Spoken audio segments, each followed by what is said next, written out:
الحمد للہ رب العالمین والصلاة والسلام علی سید الانبیاء والمرسلین۔ حمد و صلاۃ کے بعد معزز محترم محتشم سامعین، کتنے دنوں سے باب المعجزات ہی چل رہا ہے اور حضور علیہ السلام کے معجزات آپ کے سامنے رکھے جا رہے ہیں۔ حضرت سہل بن حنظلیہ رضی اللہ تعالی عنہ روایت کرتے ہیں کہ انہم ساروا مع رسول اللہ صلی اللہ علیہ وسلم یوم حنین فاطنبوا السیر حتی کان عشیہ، کہ حضور علیہ السلام کے ساتھ غزوہ حنین کے موقع پہ لوگ سفر میں تھے اور سفر کافی لمبا ہو گیا حتیٰ کہ عشاء کا وقت ہو گیا۔ فجاء فارس، ایک سوار آیا، فقال یا رسول اللہ صلی اللہ علیہ وسلم انی طلعت علی جبل کذا و کذا، کہ میں اس پہاڑ پر دیکھ کر کے آیا ہوں۔ اس نے ساری تفصیلات بتائی کہ یہ میں نے دیکھا ہے۔ فاذا انا بحوازن علی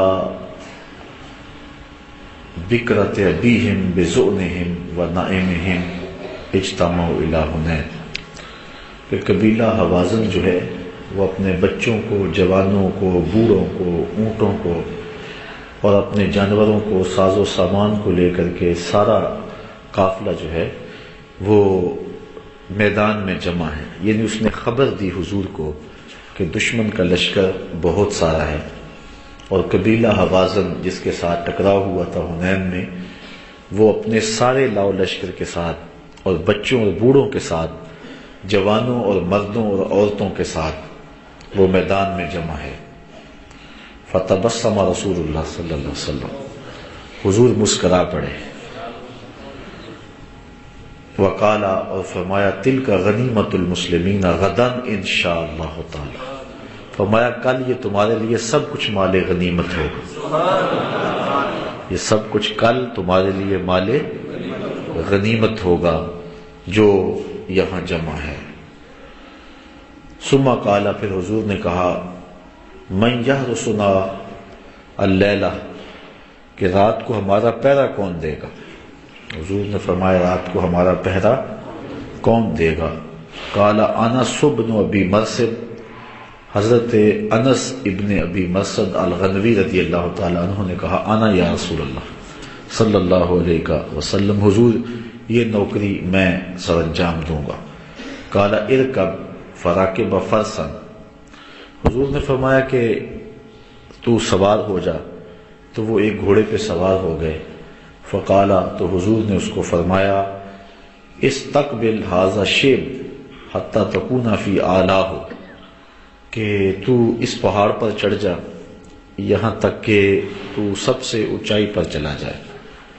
فلما اصبحنا، وہ پہرا دینے کے لیے چلے گئے اور لوگ سو گئے۔ کہتے ہیں جب صبح ہوئی خرج رسول اللہ صلی اللہ علیہ وسلم الی مصلاہ، تو حضور نماز کے لیے نکلے۔ فرکع رکعتین، تو حضور نے 2 رکعتیں پڑھی، فجر کی 2 سنتیں۔ ثم قال، پھر فرمایا هل حسستم فارسکم، وہ رات جو ہم نے سوار بھیجا تھا تم نے اس کو آتے جاتے محسوس کیا ہے؟ تو لوگوں نے کہا فقال رجل یا رسول اللہ ما حسسنا، کہ ہم نے اس کو محسوس نہیں کیا۔ یعنی حضور نے اس کو یہ تاکید کی تھی کہ تم پہاڑ پہ چڑھ جانا، اگر رات کوئی اچانک کوئی حملہ ہو یا کوئی دشمن کی طرف سے نقل و حرکت ہو تو اس کی اطلاع دینا۔ تو حضور نے فرمایا کہ اس نے کوئی اطلاع دی، اس نے کوئی ایسی بات کی کہ جس کو تم نے محسوس کیا؟ تو صحابہ نے عرض کی نہیں حضور ہم نے کوئی محسوس نہیں کیا۔ فصف بالصلاۃ، تو نماز کے لیے اقامت کہی گئی۔ فجعل رسول اللہ صلی اللہ علیہ وسلم وهو يصلي يلتفت الى الشيب، حضور علیہ السلام نماز پڑھانے کے لیے کھڑے ہوئے اور حضور نماز بھی پڑھا رہے تھے اور گوشہ چشم سے جدھر سوار بھیجا تھا ادھر بھی دیکھ رہے تھے۔ اچھا میں کہتا ہوں، لوگ کہتے ہیں نبی کے خیال سے نماز ٹوٹ جاتی ہے۔ اب نبی اپنے بھیجے ہوئے غلام کی راہیں تک رہا ہے اور نماز بھی پڑھا رہا ہے۔ اللہ اکبر۔ یہ امام ابو داؤد نے حدیث روایت کی ہے۔ تو حضور علیہ السلام جو ہیں وہ نماز بھی پڑھا رہے تھے اور گوشہ چشم سے دیکھ بھی رہے تھے۔ یہ بات ذہن میں رکھیں کہ نماز کے اندر جائے سجدہ پہ نظر رکھنی چاہیے، لیکن اگر گوشہ چشم سے دائیں بائیں کو دیکھ لیتا ہے تو یہ نماز میں کراہت کا سبب نہیں ہے۔ اگر گردن پھیر کے دیکھتا ہے تو نماز مکروہ ہو جاتی ہے، اور اگر سینہ پھیرتا ہے تو نماز ٹوٹ جاتی ہے۔ یہ بات ذہن میں رکھیں۔ ویسے جائے سجدہ پہ حالت قیام میں نظر رہے، حالت رکوع میں پاؤں کے ناخنوں پہ نظر رہے، اور تشہد میں قعدے میں انسان کی نظر جو ہے وہ گود میں رہے۔ لیکن اگر گوشہ چشم سے آنکھیں گھما کر کے تھوڑا سا دیکھ لیا تو اس سے کراہت نہیں آئے گی، لیکن اگر گردن گھما کے دیکھا تو نماز مکروہ ہو جائے گی، ٹوٹے گی نہیں۔ لیکن سینہ پھر گیا قبلے سے تو نماز ٹوٹ جائے گی۔ لیکن صحابہ نے حضور علیہ السلام کی طرف جو ہے وہ نظریں گھما کر کے بھی دیکھا، اور صحابہ نے حضور کی طرف گردن پھیر کے بھی دیکھا، اور حضور علیہ السلام کی طرف سینے پھیر کے بھی دیکھا، اور نماز مکروہ نہیں۔ وہ جمعۃ المبارک کے موقع پر میں نے عرض کیا تھا، جن لوگوں کو جمعہ کی حاضری نصیب ہوئی ہے ان کے لیے دہرانے کی ضرورت نہیں ہے، باقیوں کے لیے دو جملے کہ حضور علیہ السلام نماز میں آئے، صدیق اکبر رضی اللہ تعالیٰ عنہ نماز پڑھا رہے تھے، حضور نے حجرہ عائشہ رضی اللہ تعالیٰ عنہ سے جو ہے وہ پردہ ہٹا کے دیکھا، تو حجرہ عائشہ بالکل پیچھے، حضرت صدیق اکبر رضی اللہ تعالیٰ عنہ یہاں کھڑے ہیں، اور انہوں نے دیکھا تو حضور کو دیکھ کے پیچھے ہٹے۔ تو کیسے دیکھا ہوگا؟ گوشہ چشم سے بھی نہیں دیکھا جاتا، گردن گھما کے بھی نہیں دیکھا جاتا، وہاں دیکھنے کے لیے سینہ پھیرنا پڑتا ہے، اور حضرت ابوبکر صدیق نے سینہ پھیرا، دیکھا، اور پھر اپنے مصلی پہ نماز بھی نہیں دہرائی۔ اوروں کی قبلے سے سینہ پھر جائے تو واقعی نماز ٹوٹتی ہے، اور اگر قبلے سے قبلے کی طرف پھر جائے تو پھر نماز نہیں ٹوٹتی ہے، نماز پختہ ہو جاتی ہے۔ باقی رہی بات خیال کی، یہ تو بہت جو ہے وہ ادھر کی بات ہے، وہ تو خیال نبی کے خیال سے لوگ توڑتے پھرتے ہیں نماز، نبی امتی کی راہیں تک رہا ہے اور حالت نماز میں۔ یہ حدیث ابو داؤد شریف کی صاحب مشکات نے نقل کی ہے۔ وَهُوَ يُصَلِّي، حضور نماز پڑھا رہے تھے، يَلْتَفِتُ إِلَى الشِّيبِ، اور حضور علیہ السلام اس وادی کی طرف جہاں اپنے غلام کو گھوڑے پہ سوار کر کے بھیجا تھا، حضور ادھر تک رہے تھے، دیکھ رہے تھے ادھر، حَتَّى إِذَا قَضَى الصَّلَاةَ، یہاں تک کہ جب نماز پوری ہوئی، قَالَ أَبْشِرُوا، حضور نے فرمایا بشارت ہو تمہیں، صحابہ تمہیں بشارت ہو، فَقَدْ جَاءَ فَارِسُكُمْ، تمہارا جو گیا تھا نا سوار وہ آ گیا ہے، وہ نیچے آ گیا۔ فَجَعَلْنَا نَنْظُرُ إِلَى خِلَالِ الشَّجْرِ فِي الشَّيْبِ، تو کہتے ہیں ہم نے جو ہے وہ درختوں کی اوٹ سے اندر سے دیکھنا شروع کیا کہ کہاں ہے وہ، فَإِذَا هُوَ قَدْ جَاءَ، تو وہ واقعی آ رہا تھا، حَتَّى فَقَفَ عَلَى رسول اللہ صلی اللہ علیہ وسلم، یہاں تک حضور کے سامنے کھڑا ہو گیا، فَقَالَ إِنِّي انطَلَقْتُ حَتَّى كُنْتُ فِي أَعْلَى هَذِا الشَّيْءِ، حضور میں چلتا رہا یہاں تک کہ چوٹی پر پہنچ گیا۔ فَإِذَا هُوَ قَدْ جَاءَ حَتَّى وَقَفَ عَلَى رسول اللہ صلی اللہ علیہ وسلم، اچھا فَيَسُ أَمَرَنِي رسول اللہ صلی اللہ علیہ وسلم، یہاں تک مجھے حضور نے حکم دیا تھا، فَلَمَّا أَصْبَحْتُ طَلَعْتُ الشَّيْبَيْنِ، اور جب میں صبح کی تو میں نے دونوں جو ہے وہ وادیوں کو دیکھا، کَلَيْهِمَا فَلَمْ أَرَ أَحَدًا، تو میں نے کسی کو نہیں دیکھا، کسی لشکر کو نہیں دیکھا۔ فَقَالَ لَهُ رسول اللہ صلی اللہ علیہ وسلم، تو حضور علیہ السلام نے فرمایا حَلْ نَزَلْتَ اللَّيْلَةَ، کیا تو رات کو نیچے اترا تھا اپنے گھوڑے سے، یا ساری رات ہی پہرا دیتا رہا؟ قال اللہ، کہا نہیں حضور، آپ کا حکم تھا، میں گھوڑے سے نیچے اترا ہی نہیں، آپ کا جو حکم تھا اس لیے میں گھوڑے سے نیچے نہیں اترا، الا مصلیاً، ہاں نماز کے لیے اترا تھا، او قاضی حاجت، یا قضاء حاجت کے لیے اترا تھا۔ قال رسول اللہ صلی اللہ علیہ وسلم فلا علیک اللہ تعمل بعدہا، فرمایا اب تو اگر کوئی بھی عمل نہ کرے تو تجھے کوئی نقصان نہیں ہوگا، تو سیدھا جنت ہی ہے، کیونکہ تو نے میرے حکم کو مانا ہے۔ یہ الگ بات ہے کہ ان کے عمل اور بڑھ گئے ہوں گے، ایسا ہوا نہیں کہ حضور نے کہہ دیا ہو، حضرت عثمان کو بھی کہا تھا جب انہوں نے 300 اونٹ دیے تھے ماں پلان، حضور نے فرمایا کوئی عمل بھی نہ کریں تو ان کو کوئی نقصان نہیں ہوگا، لیکن حضرت عثمان نے عمل نہیں چھوڑا تھا، حضرت ابن مرثد نے بھی عمل نہیں چھوڑا تھا، انس ابن مرثد الغنوی نے بھی عمل نہیں چھوڑا تھا۔ چونکہ یہ ان کو نماز میں لذت ہی نصیب ہوتی تھی۔ مسند امام احمد میں روایت ہے کہ ایک شخص حاضر ہوا کہنے لگا حضور میں آپ سے بیعت اسلام تو کرنا چاہتا ہوں لیکن ایک شرط ہے میری۔ فرمایا کیا شرط ہے تمہاری؟ اس نے کہا کہ میں نمازیں 5 نہیں پڑھ سکوں گا، نمازیں 5 میں صرف 2 نمازیں پڑھوں گا، اگر 3 نمازوں کی مجھے چھٹی دیتے ہیں تو میں اسلام قبول کر لیتا ہوں۔ اگر کوئی شخص مجھے کہے اور بندہ بھی بڑا اہم ہو تو کیا میں اس کو اس شرط پہ اسلام میں داخل کر لوں گا؟ مجھے اختیار ہے، میں باقی علماء سے مشاورت کر لوں، فتویٰ مانگ لوں، مفتی حرمین کے پاس بھی چلا جاؤں، یار بندہ بڑا اہم ہے، اوباما ہی چلو اسلام لانا چاہتا ہے، بڑا اہم شخص ہے، اگر وہ اسلام لے آئے تو مسلمانوں کی جان چھوٹ جائے، اتنے لوگ کابل، کندھار، قلعہ جنگی، دشت لیلہ، تورا بورا، موصل، بغداد، القدس، کشمیر، غزہ، کیا کیا ظلم ہو رہے ہیں، یار اتنے لوگوں کا خون بہ رہا ہے اور ایک بندہ ایمان لانا چاہتا ہے، لیکن وہ ایک تھوڑی سی سہولت مانگتا ہے کہ میں نمازیں بھی 5 پڑھوں گا لیکن عشاء کی 4 رکعتیں فرض ہیں، 4 نہیں پڑھوں گا، 3 پڑھوں گا، چلو 4 ہی پڑھ لیتا ہوں، 1 رکعت کے 2 سجدے ہیں، میں 1 رکعت کا آخری رکعت کا سجدہ 1 کیا کروں گا، تو کیا مجھے آپ 5 نمازیں بھی پوری، ان کی رکعتیں بھی پوری، لیکن 1 نماز کا آخری رکعت کا جو 2 سجدے ان میں سے 1 سجدہ مجھے چھوڑ دیا جائے، دنیا بھر کے مفتی جڑ جائیں، کیا اس کو سہولت دے سکتے ہیں؟ سوچا جائے، مسلمانوں کے بہتے ہوئے خون کا خیال کیا جائے، یہ ساری چیزیں سامنے رکھی جائیں، جو ہو رہا ہے، جو افغانستان میں ہو رہا ہے، عراق میں ہو رہا ہے، جو کچھ دیگر اسلامی ممالک میں ہونے جا رہا ہے، یہ ساری سازشیں پیچھے ہیں، یا بندہ یہ ٹھیک ہو جائے تو کام صحیح ہو جائے، تو چلو اتنی تو سہولت دے دو، 1 سجدہ ہے، اتنے سجدے کرے گا، تو اس شرط پہ ہم جو ہے وہ اس کو اجازت دے سکتے ہیں، ٹھیک ہے تو 1 سجدہ تجھے چھوڑتے ہیں اور تو جو ہے وہ اسلام قبول کر لے۔ دنیا کے سارے مفتی جڑ کر کے کیا یہ حق رکھتے ہیں؟ تو پھر ہم کس منہ سے حضور کی برابری کا دعویٰ کر سکتے ہیں؟ حضور علیہ السلام سے اس نے کہا میں صرف 2 نمازیں پڑھوں گا، کامل 3 نمازوں کی چھٹی دیتے ہیں تو پھر میں اسلام لاتا ہوں۔ فرمایا جا 2 نمازوں پر تجھے اسلام کی بیعت کرتا ہوں۔ حضور نے صرف 2 نمازوں پر اس کو بیعت اسلام کر لیا۔ مسند امام احمد بن حنبل، میرے پاس نسخہ موجود ہے لائبریری میں، آپ زیارت کر سکتے ہیں حدیث کی، مارکیٹ سے بازار سے لیں گے کتاب، یہ موجودہ کتاب اب جو چھپی ہے اس میں یہ حدیث آپ کو نہیں ملے گی، چونکہ آپ سے جو چندے لیے جا رہے ہو نا، کھالیں اکٹھی کی جا رہی ہیں آپ سے، اس سے ظلم ہو رہا ہے تمہارے دین کے خلاف، آپ سے اکٹھے کر کے پیسے اور کتابیں چھاپی جا رہی ہیں اور دھڑا دھڑ حدیثیں نکالی جا رہی ہیں۔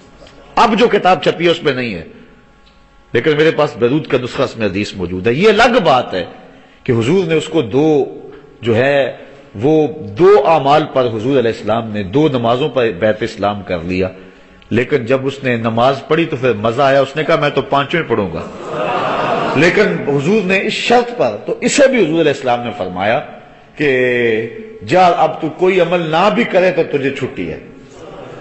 اب کچھ لوگ کہتے ہیں اس سے مراد نفلی اعمال ہے، بھئی نفلی اعمال تو پہلے ہی واجب نہیں بندے پر، اگر کوئی بندہ نفلی اعمال پہلے بھی نہیں کرتا تو پھر اس کے اوپر کوئی نفلی اعمال کی تو پابندی بھی نہیں ہے، یہ چھٹی کس چیز کی چھٹی ہوئی پھر؟ تو یہ اللہ کے محبوب کا اختیار ہے، حضور جس کے لیے چاہیں جو چاہیں کر دیں۔ حضور علیہ الصلوۃ والسلام کو اللہ نے یہ تصرف عطا فرمایا ہے، اور آپ جانتے ہیں کہ حضور علیہ السلام نے یہ نہیں فرمایا اس صحابی کو کہ جس شخص نے روزہ توڑا تھا کہ لے کھجوریں خود لے جا، خود کھا جا اور اپنے بچوں کو کھلا دے، روزے کا کفارہ بھی ادا ہو جائے گا، تو کیا کریں گے؟ کس حدیث کو نکالیں گے کتب حدیث سے؟ پھر تو ساری حدیثیں ختم ہی کرنا ہوں گی، جو حضور کی عظمتوں کے دیے تو جگہ جگہ پہ روشن ہیں۔ تو حضور علیہ الصلوۃ والسلام نے فرمایا کہ جا، اب تیرے لیے کوئی مسئلہ نہیں ہے۔ اچھا، کھجوروں کی بات آئی تو آگے حدیث بھی کھجوروں والی آ گئی۔ اللہ اکبر، یہ روایت کرتے ہیں حضرت ابو ہریرہ رضی اللہ تعالی عنہ، وعن ابی ہریرہ قال اتیت النبی صلی اللہ علیہ وسلم بتمرات، کہتے ہیں میں حضور کی خدمت کے اندر کچھ چھہارے لے کے آیا، کچھ چھہارے لے کر کے آیا، تو فقلت، اور میں نے کہا یا رسول اللہ صلی اللہ علیہ وسلم ادعو اللہ فیہن بالبرکہ فَزَمَهُنَّ ثُمَّ دَعَا لِي فِيهِنَّ بِالْبَرْكَةِ فَزَمَّهُنَّ حضور علیہ السلام کے پاس میں تھوڑے سے چھہارے پیش کیے. میں نے کہا حضور آپ ان چھہاروں پر برکت کی دعا کر دیں. ان چھہاروں پر برکت کی دعا آپ بھی تو کر سکتے تھے حضرت ابو ہریرہ. آج لوگ منہ پھاڑ پھاڑ کہتے ہیں اللہ سب کی سنتا ہے. کیا جاتے ہو بزرگوں کے پاس لینے کے لیے؟ اللہ تو ہر ایک کی سنتا ہے، کیوں وسیلے ڈھونڈتے پھرتے ہو؟ کیا حضرت ابو ہریرہ کی دعا قبول نہیں ہوتی تھی؟ وہ حضور کے پاس گئے. حضور یہ کھجوریں ہیں اور ان پر برکت کی دعا کر دیں. کھجوریں لے گئے، حضور کی خدمت میں پیش کی. فَزَمَّهُنَّ حضور نے ان کو جو ہے وہ کھجوروں کو ملا دیا، مکس کر دیا. ثُمَّ دَعَا لِي اور پھر حضور علیہ السلام نے میرے لیے دعا کر دی. فِيهِنَّ ان کھجوروں میں بالبرکت برکت کی. حضور نے ان کھجوروں کو مکس کر کے میرے لیے برکت کی دعا کر دی. قالا اور فرمایا خذہن لے پکڑ لے، فاجعلہن فی مزودک اور اس کو اپنے توشہ دان میں ڈال لے. یہ لے کھجوریں، تھوڑی سی کھجوریں تھی، کہا یہ لے لے اور اس کو توشہ دان میں ڈال دے. کلما اردت ان تاخذ منہ شیئا فادخل فیہ یدک فخذہ جب بھی تیرا دل کرے نا کھجوریں کھانے کو، اس میں ہاتھ ڈالا کر اور نکال لیا کر. اس توشہ دان میں ہاتھ ڈالا کر اور نکال لیا کر. اور ساتھ حضور نے یہ فرمایا وَلَا تَنْصُرْهُ نَصْرًا تو اس کو جھاڑنا نہ، خالی نہ کرنا، الٹنا نہ، باقی جو تیری ضرورت ہے وہ اس توشہ دان سے پوری ہوگی. وہ تھیلا تھا چمڑے کا یا جو بھی تھا، اس میں انہوں نے کھجوریں رکھ لی. کہتے ہیں فقد حملت من ذلك التمر كذا وكذا من وسق فی سبیل اللہ. کہا کہ میں نے اس سے بہت ساری کھجوریں لی اور کئی وسق میں نے اللہ کی راہ میں خیرات بھی کی. ایک وسق جو ہے وہ 60 سا کا ہوتا ہے اور ایک سا جو ہے وہ 4.5 کلو کا ہوتا ہے. 4.5 سیر کا ایک سا ہوتا ہے. اللہ اکبر. اتنے وسق جو ہے وہ کھجوریں کہتے ہیں. یعنی کئی من کھجوریں میں نے اللہ کی راہ میں بھی بانٹی. اور پھر فرماتے ہیں کلما، آگے فرمایا فَكُنَّا نَاكُلُ مِنْهُ وَنُطْعِمُ کہ ہم اس سے کھاتے بھی اور اس سے لوگوں کو بھی کھلاتے. جو مہمان آتا وہ بھی ادھر سے کھاتا، ہم خود بھی کھجوریں ادھر سے کھاتے، فقیر آتے تو اس کو بھی بانٹتے. کھجوریں تھی چند اور ایک روایت میں صرف 21 کھجوریں ہیں. 21 کھجوریں تھی. وہ دوسری روایت ہے، یہ ترمذی کی روایت ہے. وہ روایت دوسری جس میں انہوں نے جو ہے وہ 21 کھجوروں کا ذکر کیا ہے. تو لیکن یہاں انہوں نے تعداد بیان نہیں کی، لیکن پتہ چلتا ہے کہ وہ تھیلے میں جو ہیں وہ کھجوریں کتنی کو تھیں. اب دیکھ لیے حضرت ابو ہریرہ فرماتے ہیں وَقَانَ لَا يُفَارِقُ حَقْنِي وہ جو تھیلا تھا نا توشہ دان جس میں کھجوریں تھی، وہ میری قبر سے کبھی الگ نہیں ہوتا تھا. یعنی میں اس کو یہاں ہی رکھتا تھا، اپنے یہاں بس کندھے پہ رکھ لیا اور چلتا رہا. جب بھی بھوک لگی پیاس لگی میں نے کھجوریں نکالی کھا لی. کوئی آیا میں نے کہا اللہ تو بھی کھا. اور پھر کوئی فقیر ہوتا میں آواز مار کے دیتا یہ لے کھجوریں. چونکہ جب ختم ہی نہیں ہونی ہے تو پھر فقیر سے ڈرنا کیوں. وہ اللہ تعالیٰ نے اپنے محبوب کو فرمایا نا کہ محبوب سائل کو جھڑکنا نہیں. جھڑکے تو وہ جس کے خزانوں میں کمی ہو. محبوب تجھے ہم نے دیا ہوا ہے تو بانٹتا جا، جھڑکنا نہ، پیار سے دیتا چلا جا. اب حضور بانٹ رہے ہیں اور جن کو حضور دیا ہے وہ بھی آگے بانٹ رہے ہیں. اللہ اکبر. چمک تجھ سے پاتے ہیں سب پانے والے، میرا دل بھی چمکا دے چمکانے والے. لوگ حضور کی عطاؤں کی بات کرتے ہیں کہ تھوڑی ہیں کہ زیادہ ہیں. اللہ اکبر. لیکن یہاں معاملہ ہے جس کو حضور دے دیں اس میں کمی نہیں آتی ہے. وہ کیا کسی نے کہا تھا صاحبزادہ پیر نصیر الدین علیہ رحمہ نے کہ اب تنگی داماں پہ نہ جا اور بھی کچھ مانگ، ہیں آج وہ مائل بعطا اور بھی کچھ مانگ.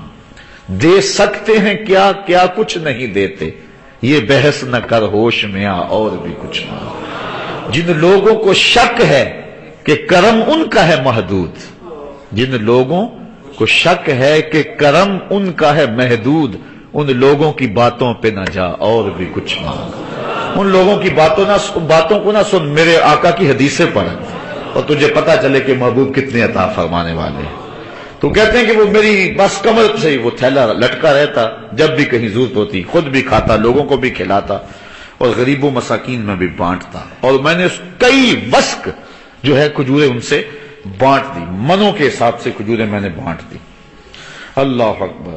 پھر کہتے ہیں حتی کانا یوم قتل عثمان فإنہ انقطع، جس دن حضرت عثمان رضی اللہ تعالیٰ عنہ شہید ہوئے ہیں، کہتے ہیں اس دن میرا وہ تھیلا گر گیا تھا، جس دن میرا تھیلا حضور نے دیا، حضور نے دیا، کب دیا یہ نہیں پتا کب دیا، ساری زندگی گزری، پھر 2.25 سال حضرت ابوبکر صدیق کے گزرے، پھر 10-12 سال حضرت عمر کے گزرے، پھر 10 سال حضرت عثمان کے گزرے، اب 25-30 سال تو ہیں نا، پتہ نہیں حضور نے کب کا دیا ہوا ہے، چلو مدینے کے آخری دور میں دیا ہو، پھر بھی 22-23 سال بنتے ہیں، 23 سال تک کھجوریں بانٹتے بھی رہے، کھاتے بھی رہے، کھلاتے بھی رہے، اور تھیلا تھا کمر پہ، روایت ابو ہریرہ کرتے ہیں، حدیث ہے ترمذی کی، اللہ اکبر، اور عطا ہے حضور کی، ہاتھ لگایا برکت ہوگی، کہا لے بس الٹنا نہ، اس کو کھاتے رہنا اور کھلاتے رہنا، بانٹتے رہنا، ختم نہیں ہوں گی۔ اللہ اکبر۔ بلکہ حضرت ملا علی قاری نے اس حدیث کی تشریح میں حضرت ابو ہریرہ سے ایک شعر بیان کیا ہے جو پڑھا کرتے تھے، شعر حضرت ابو ہریرہ شعر کیا پڑھتے تھے؟ آپ پڑھا کرتے تھے کہ لوگوں سنو میری بات، للناس ہم ولی ہمان بینہم، ہم الجراب و ہم الشیخ عثمانہ، لوگوں کو 2 دکھ ہوئے جب حضرت عثمان شہید ہوئے، اس دن 2 دکھ تھے، لیکن میرے کو لوگوں کو 1 دکھ ہوا کہ حضرت عثمان شہید کر دیے گئے، لیکن مجھے 2 دکھ ہوئے، ایک تو حضرت عثمان شہید ہو گئے، دوسرا میرا وہ توشہ دان اس بھاگ دوڑ میں گم ہو گیا، میرے کندھے سے گر گیا، اور وہ برکت جو حضور کے دم سے مجھے رہی تھی۔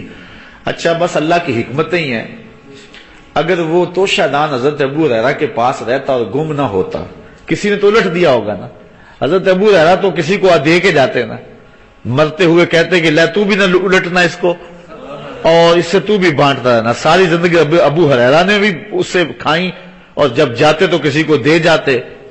پھر جس طرح سجادہ نشینی چلتی ہے نا پیروں کی، اللہ اکبر، ابو ہریرہ کے تھیلے کی بھی سجادہ نشینی چلتی ہے، اور ہو سکتا ہے ہمارے تک بھی پہنچتا، کچھ کھجوریں ہمیں بھی مل جاتی، لیکن بارہ اللہ کو منظور نہیں تھا، حضرت عثمان غنی رضی اللہ تعالیٰ عنہ کی شہادت کی وجہ سے وہ جاتا گیا اور ہمارے تک نہ پہنچ سکا۔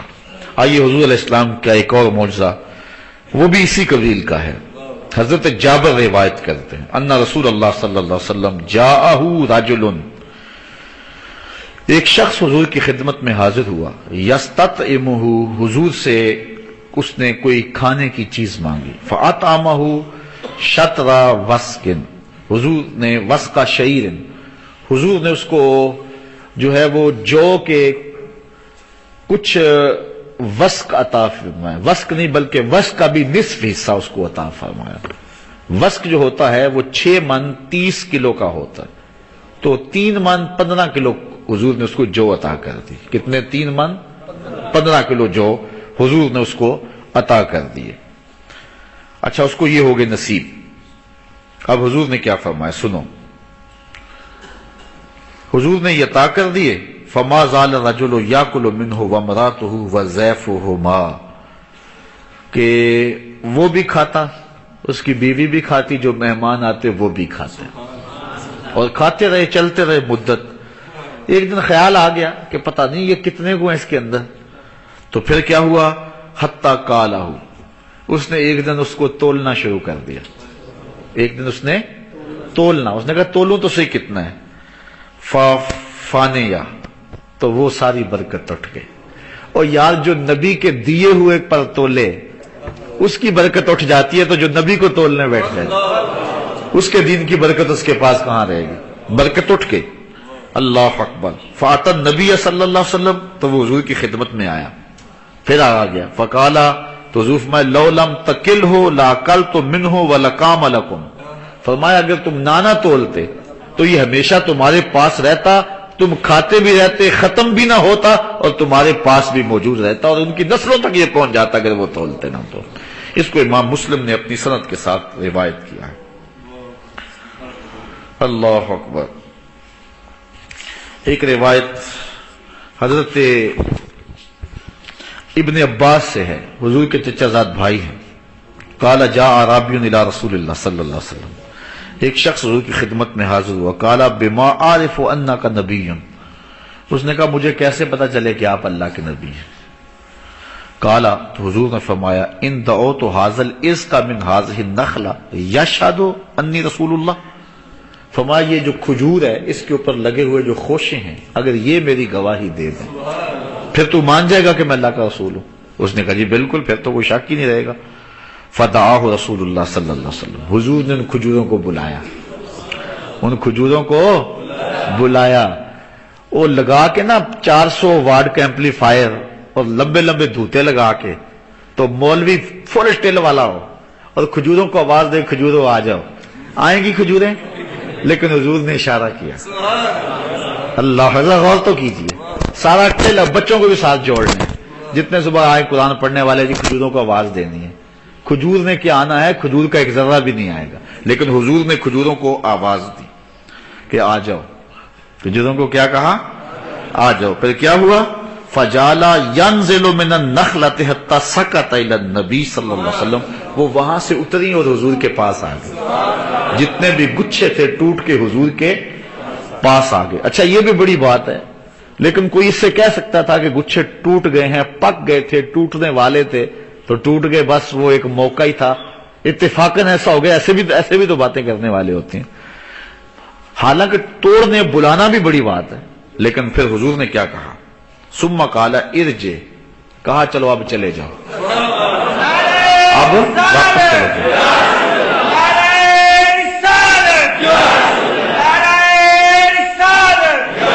قال ارجع، فرمایا اب واپس چلی جاؤ۔ فعاد فاسلم الاعرابی، تو وہ کھجوریں جا کے جہاں سے ٹوٹی تھی وہاں جا کے پھر لگ گئی۔ اللہ اکبر۔ فاسلم الاعرابی، اس دیہاتی نے حضور کا کلمہ پڑھنا شروع کر دیا۔ اتنا واضح معجزہ حضور کا دیکھا، پہلے ٹوٹی گری، پھر جا کے پھر دوبارہ جڑ گئی۔ اللہ اکبر، یہ حضور کا معجزہ ہے کہ اگر توڑا ہے تو پھر جوڑا بھی ہے۔ چاند کو بھی پہلے توڑا تھا پھر جوڑا تھا، کھجوروں کو بھی توڑا اور پھر او سڑیاں کھجوراں اگا جاندا ہے، او پتھراں نو کلمے پڑا جاندا ہے۔ ہم اس نبی کے ماننے، اس نبی کے چاہنے والے۔ حضرت ابی ہریرہ رضی اللہ تعالی عنہ سے ایک روایت لیں، قال جاء ذئب الى راعي غنم فاخذ منها شاة فطلبه الراعي حتى انتزعها منه، کہ ایک بکریاں چرانے والا شخص بکریاں چرا رہا تھا وہ یہودی، ایک آیا بھیڑیا، اس نے بکری پکڑی اور بھاگ گیا۔ یہ چرواہا بڑا مضبوط تھا، اس نے ڈنڈا پکڑا اور بھیڑیے کے پیچھے، اور جا کے بھیڑیے سے بکری سے اس کو چیرتا اور ٹکڑے کرتا، اس نے پہلے چھڑوا لیا۔ جب بکری اس نے چھڑوا لی، قال فصعد الذئب على تل فقع واستصفر وقال قد امت الى رزق رزقنيه الله اخذته ثم انتزعته مني، وہ ایک اونچی جگہ پہ بیٹھ گیا، ٹیلے پہ بیٹھ گیا اور کہنے لگا اللہ نے رزق دیا تھا تو نے چھین لیا مجھ سے۔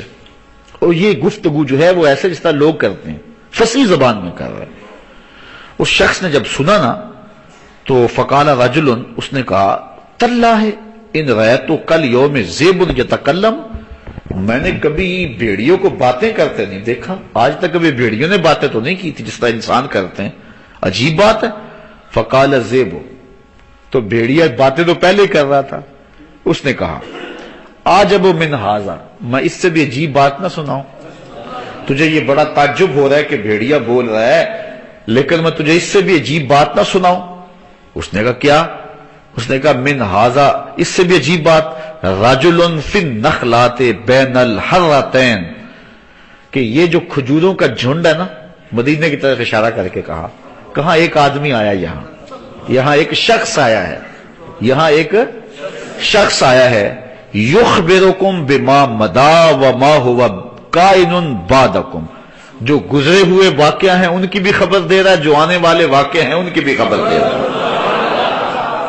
اور بھیڑیا اب بھی مان جائیں، یہ تو بھیڑیا بھی کہہ رہا ہے کہ نبی آنے والی خبریں دے رہا ہے، اور بھیڑیوں تم اس سے بھی گئے گزرے ہو، تم ابھی تک ترازو لے کے بیٹھے غیب نہیں جانتے تھے، وہ بھیڑیا کہہ رہا ہے، بھیڑیا کہہ رہا ہے کہ ایک ایسا شخص آیا ہے کہ جو گزرے ہوئے واقعے بھی بیان کر رہا ہے اور جو آنے والے واقعات ہیں وہ بھی بیان کر رہا ہے، اور کوئی شے اس سے پوشیدہ فکان رجل یہودیا، وہ شخص جو تھا وہ یہودی تھا، فجاء الی النبی صلی اللہ علیہ وسلم فاخبرہ، وہ حضور کی خدمت میں آیا اور اس نے حضور کو خبر دی کہ میں نے یہ واقعہ دیکھا ہے، فاسلم، اور اسلام بھی لے آیا، فصدقہ النبی صلی اللہ علیہ وسلم، تو حضور نے اس کی تصدیق کی کہ ہاں واقعی یہ واقعہ ہوا ہوگا۔ ثم قال النبی صلی اللہ علیہ وسلم انہا امارات بین ید الساعۃ، کہا کہ یہ بھی عجیب بات ہے لیکن قرب قیامت میں ایسی علامتیں بھی ظاہر ہو جائیں گی، قد اوشک الرجل ان یخرج فلا یرجع حتی یحدثہ نالاہ وصوتہ بما احدث اہلہ بعدہ، فرمایا قرب قیامت میں بندہ گھر سے جائے گا تو واپس جب پلٹے گا اس کا کوڑا، اس کے نالین، جوتے جو اس کے اہل خانہ نے بعد میں باتیں کی ہوں گی وہ ریکارڈ کر لیں گے اور اس کو بتا دیں گے۔ اور آج دیکھ لیں آپ، چھوٹے سے پرزے لگا کے چلے جائیں، واپس آ کے سب کچھ سن لیں گھر میں کیا ہوتا رہا۔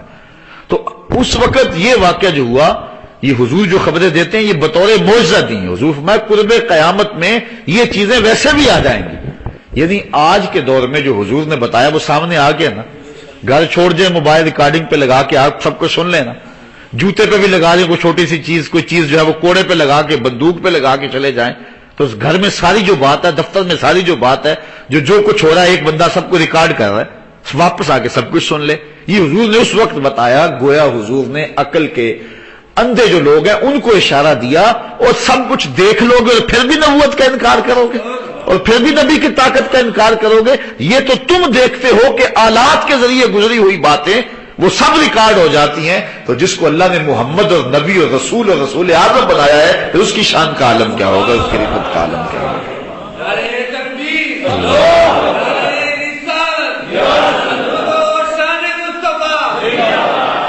تو یہ اللہ نے اپنے محبوب کو شان دی ہے، اپنے محبوب کو یہ رفعت عطا فرمائی۔ حضور علیہ الصلوۃ والسلام کے معجزات کی جو فہرست ہے وہ تو بہت طویل ہے، اور اہل محبت اس کو ان پورے دنوں کے اندر سنتے بھی رہے ہیں اور قرار بھی پاتے رہے ہیں، اور ان کو حضور کے معجزات کو سن کر قلب و نظر کی راحت کا سامان بھی ہوتا رہا۔ آج کل میں جب بھی کوئی گفتگو کرتا ہوں تو میری کوشش یہ ہوتی ہے کہ حضور کی ناموس کے حوالے سے کوئی نہ کوئی بات کسی طرح سے ضرور ہو جائے۔ تو چونکہ ہم ربیع الاول میں پچھلے سال پورا مہینہ حسن رسول پر گفتگو کرتے رہے، اس مرتبہ پورے 10 دن پہلے لگے، اور اس کے بعد ہم نے معجزات پہ گفتگو شروع کر دی۔ تو یہ چونکہ ربیع الاول کا آخری پیر ہے، آئندہ جو پیر آئے گا وہ ربیع الثانی کا پہلا یا ربیع الثانی کی دوسری تاریخ ہوگی، تو اس لیے یہ آخری پیر ہے۔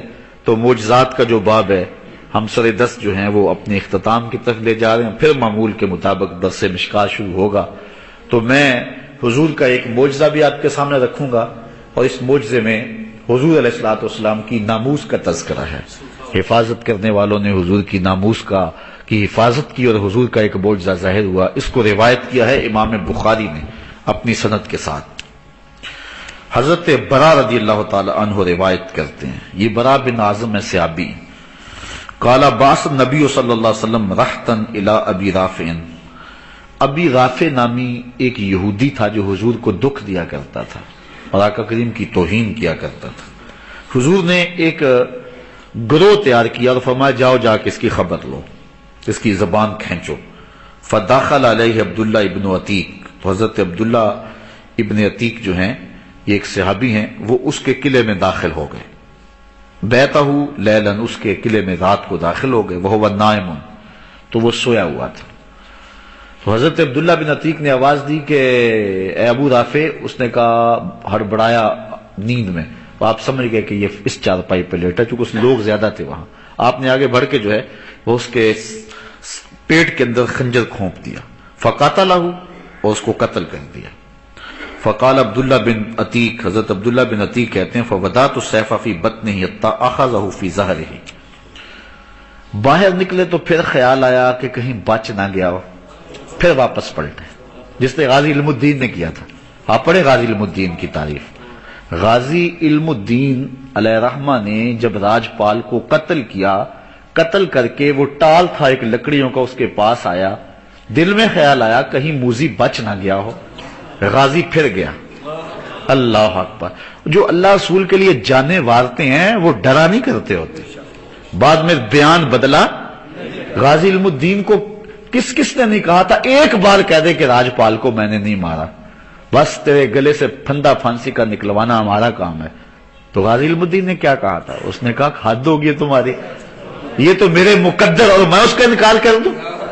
بڑے بڑے لوگوں نے کہا، وہ کہتا نہ میں مر کے بھی نہیں مرتا، جے تیری نظر ہوئے آنکھیں سونے نو وائے نہیں، جے تیرا گزر ہوئے میں مر کے بھی نہیں مردا جے تیری. بتاؤ غازی علم الدین مرا ہے کہ زندہ ہے؟ لوگوں کے دلوں میں زندہ ہے، ہمارے من میں زندہ ہے، کتابوں میں زندہ ہے، ہواؤں میں زندہ ہے، فضاؤں میں زندہ ہے، قبر میں زندہ ہے. اس نے کہا تم، بلکہ لوگوں نے علامہ اقبال کو کہا کہ آپ جائیں اور جاب کے آپ کہیں. علامہ اقبال نے پہلے تو انکار کیا، لوگوں کا اصرار بڑھا، چونکہ سب کی آرزو تھی کہ بچ جائے، اس کو پھانسی نہ ہو، تو سب کی آرزو تھی کہ کچھ نہ ہو اس سے. بڑا تیار کیا تو علامہ اقبال کا تیار ہو گئے نادل نخواستہ، اور جا کے غازی علم الدین کو کہا. ابھی کہنے لگے تھے تو غازی علم الدین چہرے سے پڑ گئے، تو کہا اقبال تم بھی یہ کہہ رہے؟ اللہ اکبر.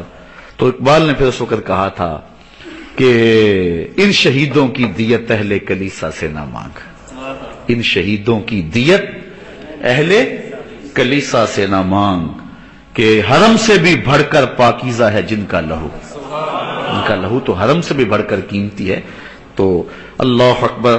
تو حضرت عبداللہ ابن عتیق رضی اللہ تعالی عنہ کہتے ہیں میں پھر واپس پلٹا، فوضعت السیف بطنہ، اور میں نے اس کے پیٹ میں پھر تلوار کھونپی، حتی اخذ فی ظہرہ، یہاں تک کہ کمر سے تلوار پیچھے نکل گئی. جب نکل گئی تو فعرفت انی قتلتہ، مجھے یقین ہو گیا کہ میں نے اسے مار دیا، میں نے گستاخی رسول کرنے والی زبان کاٹ دی ہے. فجعلت افتح الابواب حتى انتهيت الى درجة فوضعت رجلي فوقعت في ليلة مقمرة فانكسرت ساقي. کہتے ہیں کہ میں نے جلدی پیچھے دروازے بند کرتا گیا تھا قلعے میں، بہت بڑا قلعہ تھا اس کا. جب سیڑھیاں پڑا ہاتھ دروازہ بند کر کے آگے گزرتے تاکہ پیچھے سے کوئی آئے نہ، پھر دروازہ بند کر دیا، واپس آیا دروازے کھولتا ہوا آیا. آخری دروازے کو جب کھولا تو رات تھی، چاندنی، اور لگا یوں کہ جس طرح زمین آ گئی ہے نیچے، لیکن سیڑھی اونچی تھی. اور میں نے آگے پاؤں بڑھایا تو میری پنڈلی ٹوٹ گئی، پنڈلی کی ہڈی ٹوٹ گئی. فن کسرت ساقی، میری ساق، میری پنڈلی ٹوٹ گئی. فاصبتها بامامۃ، میں نے پگڑی کھولی اور باندھ دی. فانطلقت الی صحابی، جو پیچھے میرے ساتھ آئے تھے میں ان کے پاس چلا گیا. فانتہیت الی النبی صلی اللہ علیہ وسلم، چلتے چلتے پھر ہم حضور کے پاس آ گئے. میری پنڈلی ٹوٹی اور لٹک رہی ہے. فقال ابسط رجلک، حضور فرمایا ذرا پنڈلی تو نکال. حضور نے فرمایا یہ پنڈلی تو بچھا نا. تو کہتے ہیں فبسطت رجلی، میں نے اپنی پنڈلی بچھا دی. فمسحها، تو حضور نے اپنا دست شفا پھیر دیا. فکأنما لم اشتکها قط، تو مجھے ایسے ہوا جس طرح میری پنڈلی کو کبھی درد بھی نہیں ہوا تھا، کبھی میری پنڈلی کو درد بھی نہیں ہوا تھا. رواہ البخاری، اس کو امام بخاری نے روایت کیا ہے. اللہ حضور کی محبتیں ہم سب کو نصیب فرمائے. بائیں پستان سے 2 انگل نیچے تھوڑا سا پہلو کی جانب گوشت کا ایک ٹکڑا ہے جس پر سفید رنگ میں لفظ اللہ لکھا ہوا. تصور کریں اور خیال کریں کہ دل دھڑک نہیں رہا، اللہ اللہ کہہ رہا ہے. سانس اندر جائے تو اللہ